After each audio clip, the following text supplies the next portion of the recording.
Hey everybody, so I was at the store, I was looking around, and then I was like, boom, $15 Gran Reserva. Stay tuned.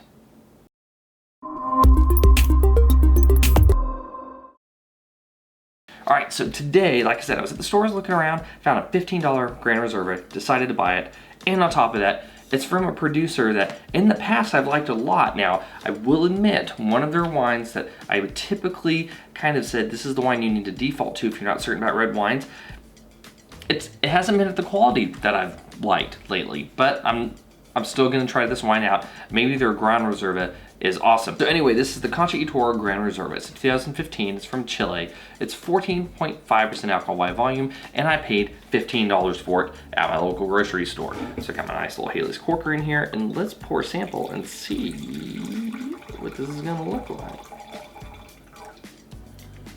like. So, from a color standpoint,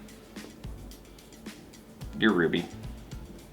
Yeah, dark ruby, no artifacts, no cloudiness. All right, so from a nose, well, you smell like a developing Cabernet. I mean, it helps if I put the label out, doesn't it? So I'm getting a lot of like a black cherry, I'm getting plum, a little bit of red currant, raspberry. There is a little bit of like a chocolate note coming out of this one. Tiny little bit of leather, a slight pyrazine, which that's one of the things that became too dominant in their Casillero del Diablo Cabernet, and it's one of the reasons why I've kind of stopped referring that one. Yeah, I'm getting a reasonable amount of pyrazine in here. I'm also detecting a little bit of alcohol in the nose, but it's 14.5%, so I kind of expect it to. I'm getting a little black pepper, and there's like a spice. Can't tell quite what it is. If I had to lean toward, I'd maybe say it was like a clove. There's an herbiness to it. It's like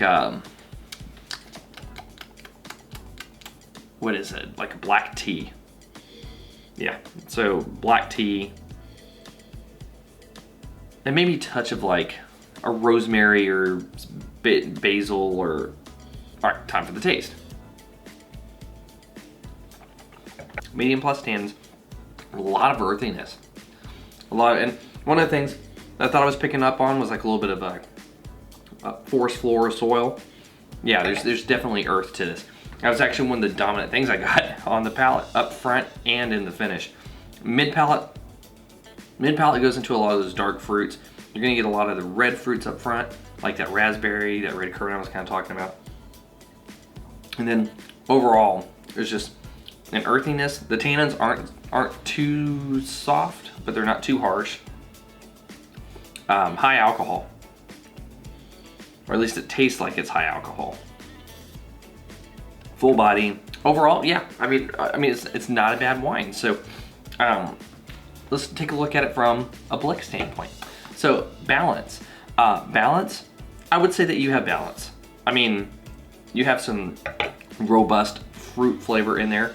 You also have a robust amount of alcohol. You have enough body to carry it all, and you have the right amount of acid. So I'll say that you're balanced. Length, medium plus length, so you get half a point. Intensity, I'm gonna give you half a point on this. I am getting a lot of intensity in the fruit, but I'm not getting very much intensity in like those barrel notes or the aging notes. They're just kind of there. Yeah, and then from a complexity standpoint, I'm gonna give you half a point.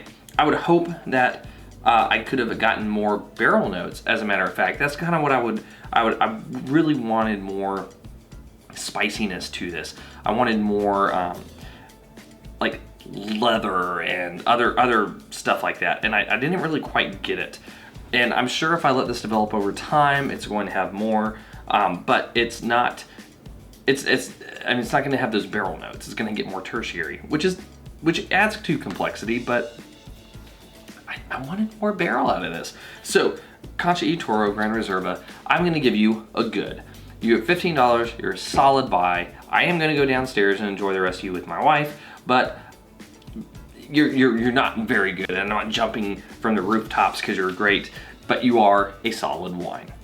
Anyway, this has been Stuart with Wine on the Dime. If you liked today's video, please like, subscribe, and comment. Have you had the Concha Y Toro Gran Reserva? I'd be interested to know if you have. Leave a comment below, and I'll see you all again soon with another episode from Wine on the Dime.